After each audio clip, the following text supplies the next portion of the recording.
दोस्तों, जब भी हम जिक्र करते हैं इस कायनात का यानी इस यूनिवर्स का, तो हमारे दिमाग में बहुत से सवाल घूमने लगते हैं। जैसे हमारी ये कायनात आखिर बनी कैसी होगी, ये आखिर कितनी बड़ी होगी, और ऐसा क्या है जो आज भी इस कायनात ने अपने अंदर छुपा रखा है। तो दोस्तों, वैसे तो इस कायनात ने अपने अंदर बहुत से भयानक राज दफन किए हुए हैं, लेकिन जो सबसे भयानक हमने देखा है वो है ब्लैक होल। एक ऐसी अंधेरी जगह जहाँ से वापसी का कोई रास्ता नहीं।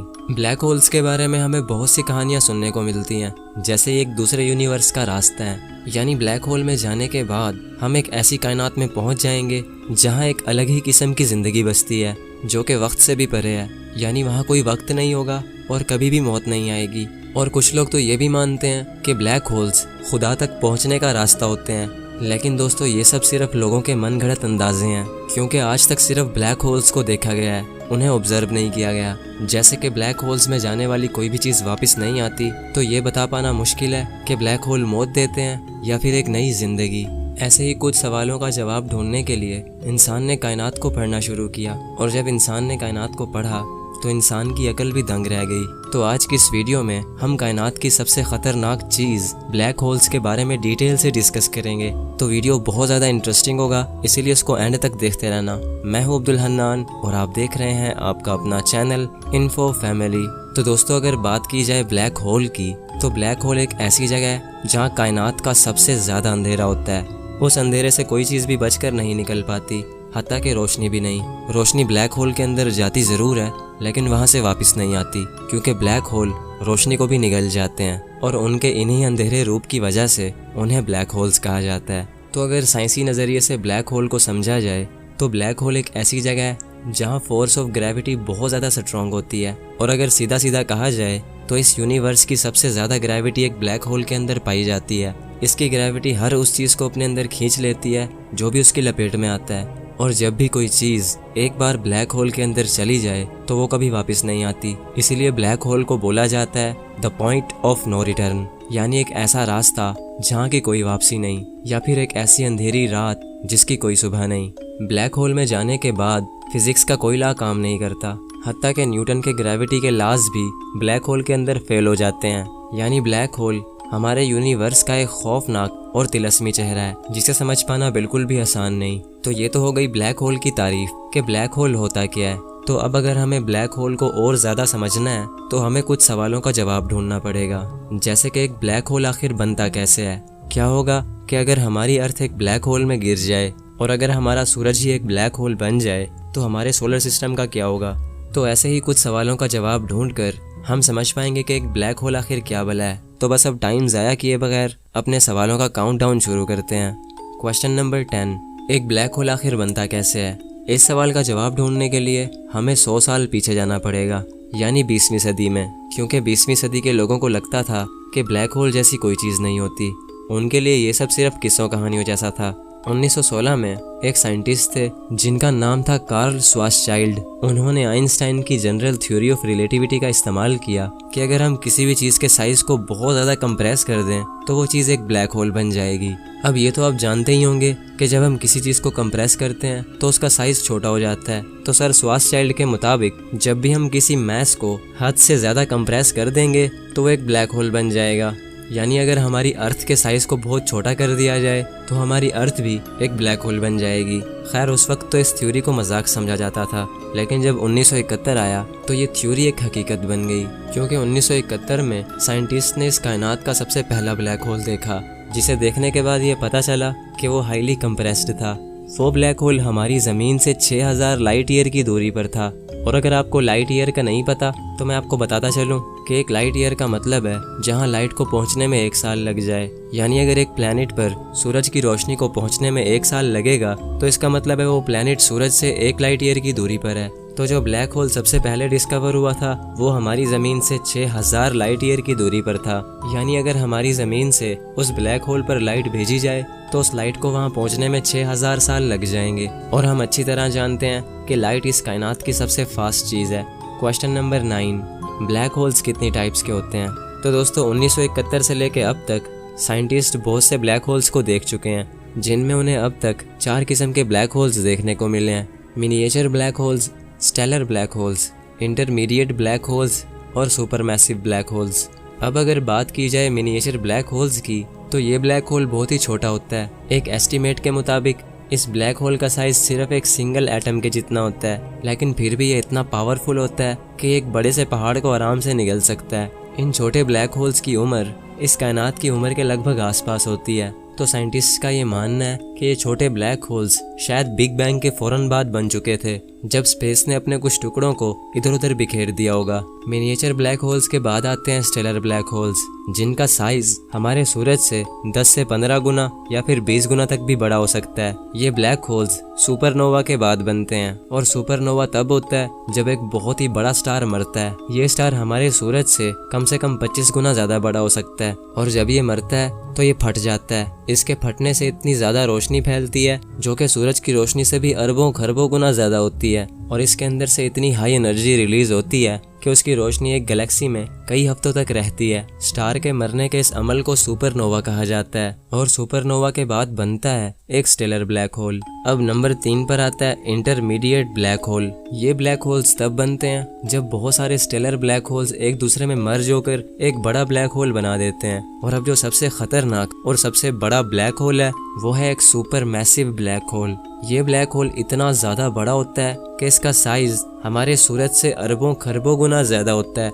ये ब्लैक होल हर गैलेक्सी के बिल्कुल सेंटर में मौजूद होता है, और ये इतना बड़ा होता है कि इंसान इसका अंदाजा भी नहीं लगा सकता। और ऐसा ही एक ब्लैक होल हमारी मिल्की वे गैलेक्सी के बिल्कुल सेंटर में मौजूद है, जिसका नाम है Sagittarius A star. Sagittarius A star का साइज हमारे सूरज से 4 मिलियन यानी 40 लाख गुना से भी ज्यादा बड़ा है, और ये सुपर मैसिव ब्लैक होल्स तब बने थे जब गैलेक्सीज बनी थी।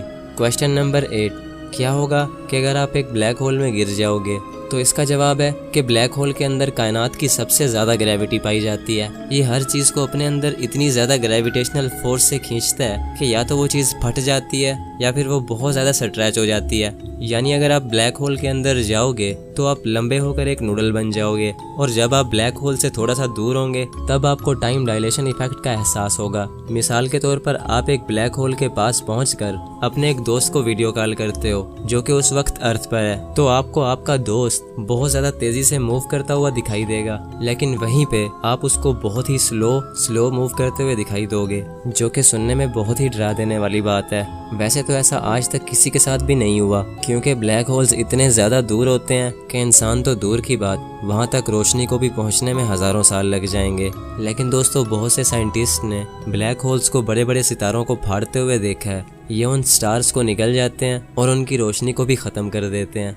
क्वेश्चन नंबर 7, अगर ब्लैक होल्स काले होते हैं और इनमें बहुत ज़्यादा अंधेरा होता है तो फिर ये नज़र कैसे आते हैं? तो यार, इसका जवाब है कि ब्लैक होल इनविजिबल होते हैं। ये बिल्कुल भी नज़र नहीं आते। इनको देखने का सिर्फ एक ही तरीका है, और वो है इनके इर्द गिर्द मौजूद एक्रीशन डिस्क, जो कि तब बनती है जब ब्लैक होल्स बहुत सारे स्टार्स को निगल लेते हैं, तो फिर उन स्टार्स की बची कुची धूल और गैसेस ब्लैक होल के इर्द गिर्द मंडराने लगती हैं। दोस्तों, ब्लैक होल के इर्द गिर्द तो होती है एक्रीशन डिस्क, लेकिन जो ब्लैक होल के अंदर वाला पार्ट है जो कि बिल्कुल अंधेरा है, उसको बोला जाता है इवेंट होराइजन, जिसके आर पार नहीं देखा जा सकता और वहां जाने वाली कोई भी चीज वापस नहीं आती। ये ऐसे है जैसे कि एक अंधा कुआं। क्वेश्चन नंबर 6, क्या होगा कि अगर हमारा सूरज एक ब्लैक होल बन जाए? क्या ये हमारे सोलर सिस्टम को तबाह कर देगा? तो इसका जवाब है कि सूरज कभी भी ब्लैक होल नहीं बन सकता, क्योंकि सूरज एक बहुत ही छोटा सितारा है। इसके अंदर एक ब्लैक होल को बनाने जितनी एनर्जी नहीं है। जब 5 अरब साल के बाद सूरज की जिंदगी मुकम्मल होगी तो हमारा ये सूरज लाल हो जाएगा और ये एक रेड जायंट स्टार बन जाएगा, और फिर आखिर में हमारा सूरज एक वाइट स्टार बन जाएगा और बिल्कुल ठंडा हो जाएगा। लेकिन फिर भी हम मान लेते हैं कि हमारा सूरज एक ब्लैक होल बन चुका है, तो दोस्तों इससे हमारे सोलर सिस्टम पर कोई असर नहीं पड़ेगा। सभी प्लैनेट्स उस ब्लैक होल के इर्द गिर्द घूमने लगेंगे जैसे वो सूरज के गिर्द घूमते हैं। लेकिन फिर प्रॉब्लम ये होगी कि हमें सूरज की रोशनी नहीं मिलेगी, जिससे हमारी अर्थ पर जिंदगी खत्म हो जाएगी।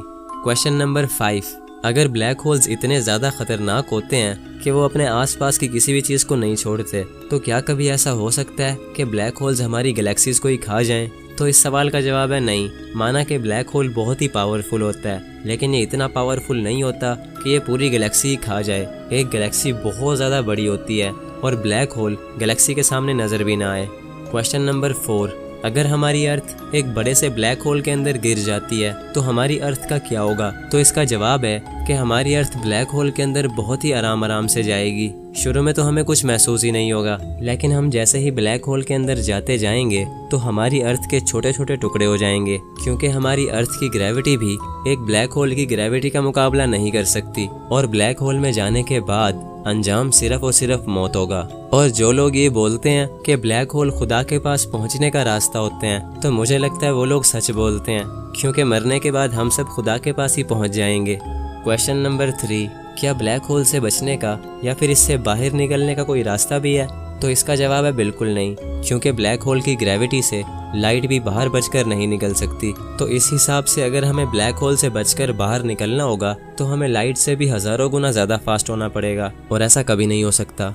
क्वेश्चन नंबर 2, अगर ब्लैक होल्स इतने ज़्यादा दूर होते हैं कि उन तक पहुंचने में लाइट को भी हज़ारों साल लग जाते हैं, तो फिर साइंटिस्ट इतनी दूर से ब्लैक होल को कैसे देखते होंगे? तो दोस्तों इसका जवाब है कि नासा के पास इतनी ज़्यादा पावरफुल सैटेलाइट्स और टेलीस्कोप्स मौजूद हैं जो कि स्पेस में मौजूद बहुत सी चीज़ों को दूर से ही देख लेती हैं। और अगर बात की जाए नासा की सबसे पावरफुल सैटेलाइट की, तो दोस्तों नासा की सबसे powerful satellite the James Webb telescope है, जिसको शॉर्ट फॉर्म में JWST भी कहा जाता है। ये टेलीस्कोप सूरज के इर्द गिर्द घूम रही है, यानी ये हमारी ज़मीन से पूरे 1 मिलियन माइल्स की दूरी पर है, जो कि 16 लाख किलोमीटर से भी ज़्यादा दूर है। इस टेलीस्कोप की पावर का अंदाज़ा आप इस बात से भी लगा सकते हो कि ये हमारी गैलेक्सी से बाहर की गैलेक्सीज और स्टार्स को भी देख लेती है।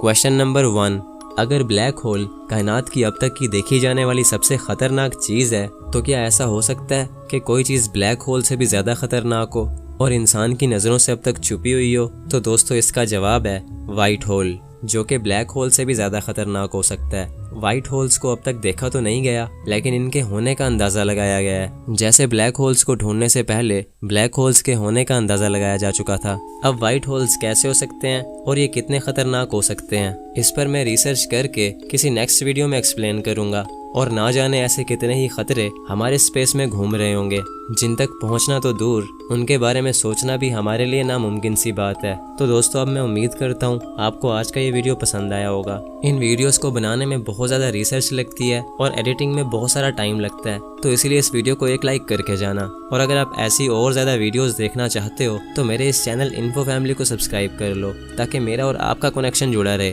तो फिर मिलते हैं किसी नेक्स्ट वीडियो में, तब तक के लिए अल्लाह हाफिज़।